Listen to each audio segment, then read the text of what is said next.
Welcome back to Synology 101. And it's been a couple weeks. Last video I talked about the turbo, and yes, that turbo bay performance, stage 3 turbo is amazing. It really is. Unfortunately, the car that it's in, while it has potential, I'm working through various items right now. It basically, the throttle position sensor needs replaced with either the harness or the sensor itself. I'm kind of fed up with it right now, so I've kind of set it aside for the moment. I did order a replacement harness for the engine bay, because the crazy thing is I've already replaced the throttle position sensor from Kinetic. I've already replaced that sensor plug. I've replaced the sensor. So, and what it's doing is it's revving up at 3,000 RPM. It's classic throttle position sensor crap. It revs at 3,000 RPM. The fuel gets weird at times, and it's kind of intermittent. So I'm just kind of setting that aside for a little bit, even though I really want to drive that car, because that turbo bay performance turbo is amazing. It really is. I'm just so satisfied with that turbo. It's just not even funny. But just for my own mental health, I've kind of set that aside for just a little bit. Like I said, I ordered a harness, so when that comes in, I'll get back to it. Should be another week or so. We'll put the harness in and get back to driving it, and maybe get some video of that. So that's where I'm at with that. However, I'm back working on the black SRT4, and as you can see, the engine is out. The power plant is out. I literally just finished up on that. So yeah, that's what I've been working on with that. I learned a valuable lesson that I'm going to look at closer, that I never really looked at before, and I don't know why. Is the battery tray mount that also is the transmission mount, which is a major pain in the butt when it comes to removing the engine and transmission out the top. It does appear that there's bolts, and I always thought that it was welded in place, so I've missed that over the years. So that will make removing the engine and transmission so much easier in the future. So I'm going to look into that, maybe get it powder coated. This engine removal was kind of a pain in the butt with the power steering and the AC, and like an idiot, I tried to save myself a little bit of time and just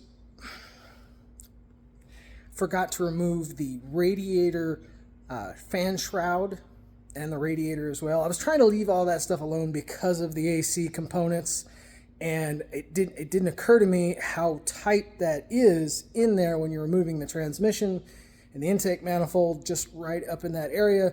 So I ended up tearing up the engine the radiator shroud like an idiot.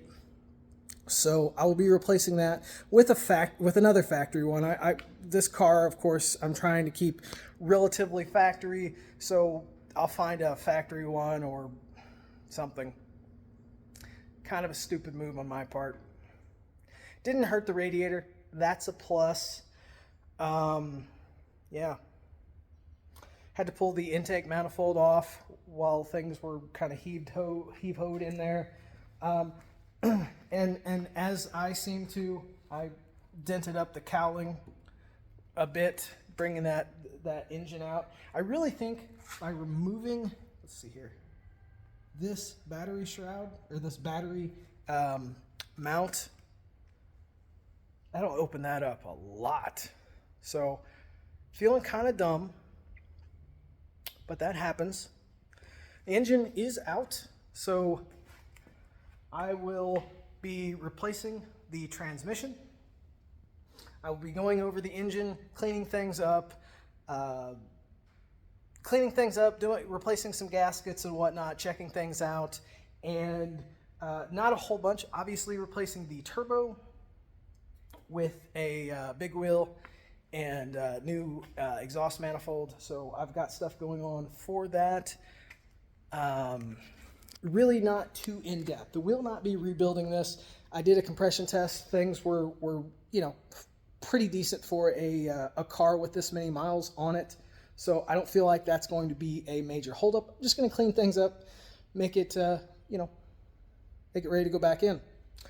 Over here on the carpet, I've cleaned that carpet, and I was not 100% satisfied with the padding under the carpet just being just stained and probably stinking. So I pulled all the padding off of the bottom of the carpet, and I have replaced that with new padding. So should be better. Yeah, that's kind of what I've been up to, working again on the black car. And man, these powder coated wheels are just, these factory powder coated wheels just look amazing. One day I will drive this car. I hope it's worth it. It will be. The Viper seats, I think last time we didn't really get a chance to see them out, but there they are. Those beautiful Viper seats. You can see this one's got a little bit of damage, but nothing too bad.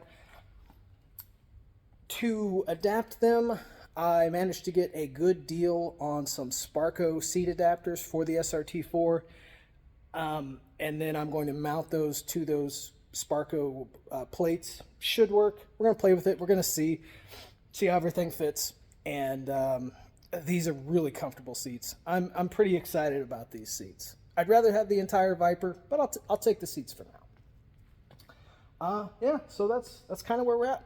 Engine is out.